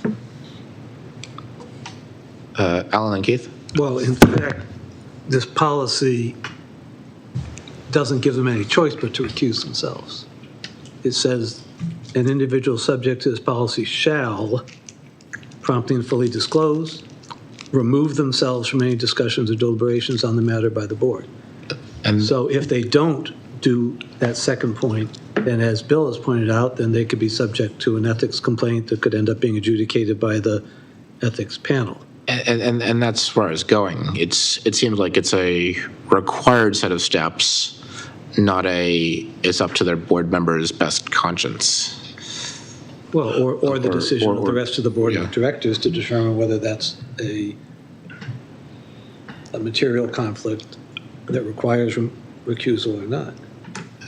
Keith, did you have a comment? I'm trying to read through the, what we've written, but I go back to what they told us about the law, and it depends on what the impact is to, as a personal decision, it depends on what the impact is to Columbia Association as we're deliberating. If it's in the benefit of the Columbia Association, then that's a conflict that I can comfortably say, I'm going to go ahead and pass on that one. I don't need to disclose that one, but I understand what you're saying also. I don't know how to reconcile with the question that you asked before. I've been reading about, by stating this, does that automatically put us into a conflict situation? My understanding of it is that it's an individual. That's the way every other board that I've ever operated on handles it. Yeah, and I see what you're saying, but the text basically has that shall in there on 502.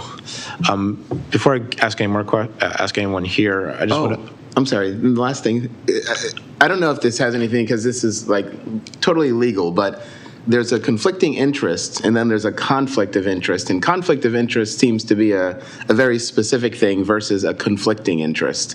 And I don't know if there's legalese terms around that, but that's the only other piece that I was able to discern from the language. Are we treating these differently in this document? I've got no idea. That's asking those who are more deeply familiar with this document. Before I go on, Karen or Andy, did you have any comments? I have no comments at this time. Andy, do you have any comments? I really would like to call the question. I mean, we've gone back and forth several meetings on this.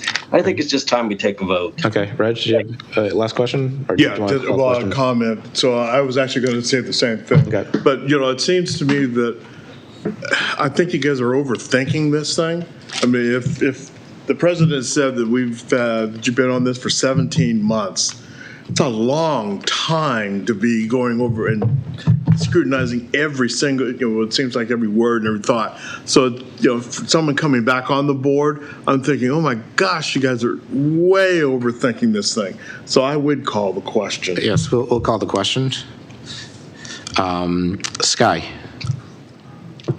Can you repeat So the motion? the motion is approving, where's my motion? The motion is to approve the revisions to the Columbia Association Inc. Code of Business Conduct and Policies originally approved April 27, 2023, and subsequently amended based on legal review, reconciliation, and best practices, pending CA board approval of the enforcement policy and the implementation of the ethics panel. So that is the motion. That was motioned by the chair and seconded by Sky. With that, I will call the question. Sky. Yes. Reg. Yes. Karen. Karen.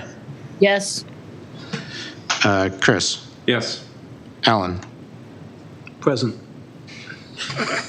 I'll take that as abstain. Keith. Yes. Bill. Yes. Andy. Yes. Chair votes no. The motion passes 7-1-1. That brings us to the ethics panel charter. I'd like to make a motion that we table that until after we have the closed session discussion. Okay, we'll take the motion to table. I will second the motion to table. Andy, how do you vote on the motion to table the agenda item? That's the. I support the tabling. That's a yes? He said he supports it. Yes. Okay. Bill? Yes. Keith? Yes. Alan? Yes. Chris? Yes. Karen? Yes. Reg? Yes. Sky? Yes. And I vote yes. The motion is tabled 9-0. That brings us to questions only. Any questions? Okay, seeing no questions, proposed new topics. Any proposed new topics? I do have one potentially proposed new topic. So this is regarding the school expanded walk zones.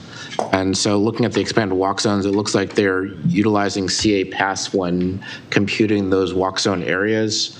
And there's been concerns that kids might be walking CA Pass in the dark. In the winter, it gets dark. It's dark close to school bell times. It gets dark early. So the question I have is, as a topic, what things do we need to do to mitigate some potential hazards for that? Well, so I have a phone call scheduled with the superintendent, and the purpose of that is to suggest to them that it's not a good idea. So that would be the starting point for me. Okay. And then let you know how that conversation goes. Yeah, thanks. We're not going to light the pathways, right? That's not possible. You're not going to go out there with a flashlight for everybody? So if you'd like to volunteer. Well, I think it's dark, and it's also if there's ice, right? It's that's right. hazardous conditions. If I think we get all those open space, you can't get out there. I think we get or clear them. I think we get all the. I think we get like paper bag lanterns and line all the pathways with cool lanterns. Any other proposed new topics? This is for discussion. I was just proposed new topic. Is it sounds to me like that we need a fuller discussion on IAT. So I don't know what that looks like or how that feels, but it seems like that's something that should end up on an agenda log. And I believe that is on the agenda log. Yes. Okay. Bill. Kind of in that same vein of downtown and entertainment, I'd like to propose a topic of putting together a grant policy for downtown entertainment to include any groups that would like to participate, but the Ann Arbor Trust, the Festival of the Arts, and maybe even the Downtown Columbia or the Downtown Columbia Partnership, just to find a way to coordinate and to finance those as part of our charter there, our charge. Okay. Thanks. Any other, Alan? I realize I have a question that we didn't get to have for the president's report. I like the videos. I absolutely agree with everything. But I would like, one thing we asked presidents to do in the past is not just talk about the good things, but talk about the challenges. So could you mention what's one or two challenges? So I would say the biggest challenge is still staffing. Supply chain is not as much as it has been in the past. So the first one is staffing, and then the second one is staffing. It comes down to having people to do the work. Although I hear lifeguards are, until school goes back in session. Yes. Doing well. August is going to be a problem. Is it staffing just for pools, or is it staffing at? So we have a number of unfilled full-time positions that we want to staff up, and it's hard to find good people. Are they at a management level? Are they what kind of levels, or is it across all? Everything I would say from the GC level that we're trying to staff to the. So we have a communications person that we're going to hire. That's so there are across. We're not that deep in organization. There's not 100 people that we're looking for, but across pretty much every level. Reg? Quick question. For the lifeguards that you have, how many bilingual do we have? Do we know? I don't know. I don't know off the top of my head. Okay. Keith? Just another, I guess, new topic is getting open board issues, not the agenda log, but things that we voted on that haven't been addressed on the table. Like Bill, what you had brought up, I don't know what happens with with something like that. So I don't know if that's an agenda log piece, and we need to specifically state that this one goes in the agenda log, or something like the like this ethics discussion sort of disappeared for a while. So we had talked at one point about making sure that if the board votes on something, that it needs to show up at every single meeting until it gets resolved. Because the board asked for something to happen, so we should see it until it gets resolved, or it has a timeline in the future. And generally, the way it works is the BOC works with staff, looking at the agenda log and the status of the items on the agenda log to basically set the agendas. Right, but what I'm talking about are things that the board has said, we're all going to vote, this is what we want to have happen. We need visibility into that so that we can ensure that it's being accomplished. We used to have that kind of thing in the back of the packet that said, here's the things, this is the due date, so we could look at it and say, oh, hey, wait a minute, this is past the due date, we're not there. Now it's on the smart sheet thing, but it's not here in front of us at a meeting. That might be a good thing to add back. I have a comment. Skye? Keith, I think you're talking about action items and whether or not they're open and what the status is if they've been closed out. Yeah. Bill? I'd like to get an update on where we are on the new president RFP and what's going on with that. And also, we only have 2 meetings left until we get to the August recess. And I'm getting concerned about our committee structure that we're trying to implement in the back half of the year. There are a lot of people that I talk to who are concerned about both the presidential, the new president search and the strategic plan. And the way we have it set up is I will be precluded from half of that for the remainder of the year as a participant. I will get all the feedback, the minutes, and all that stuff. And I think we may want to rethink that policy and that structure in the next couple of weeks, because what we're forcing is that each one of us has to choose one and just to be given background on the other. And I don't know if that's the best way to do it. So I'd like to have a discussion about that. Could I just answer that real quick? Yep. On the president search? All right, so Lynn and Karen and I are on the search committee, and we just got the RFP has come out. We've got it. We're taking a look at what's in the RFP. We have 3 companies that have said, hey, they'd like to take a look at this.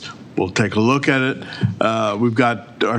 We're meeting. I forget what his name is. We're meeting him in the end of this month, and discussing which way we want to go and how we want to do that. So that's where we are right now. You're not missing much. Yeah, I was just. Yeah. It's been a month, and I was just get a recommendation to the board. When do we expect to see that? Sure, and I think that'd be helpful to have sort of periodic updates, whether it's in the packet. Agreed. That'd be helpful for the board. Karen, did I miss anything? Skye? Nope. Skye? Good. One of the comments that I get most often is about the 2 committees that Bill referred to, and the fact that one committee will be recorded and the other one will be in person. One committee would be meeting remotely and the other in person.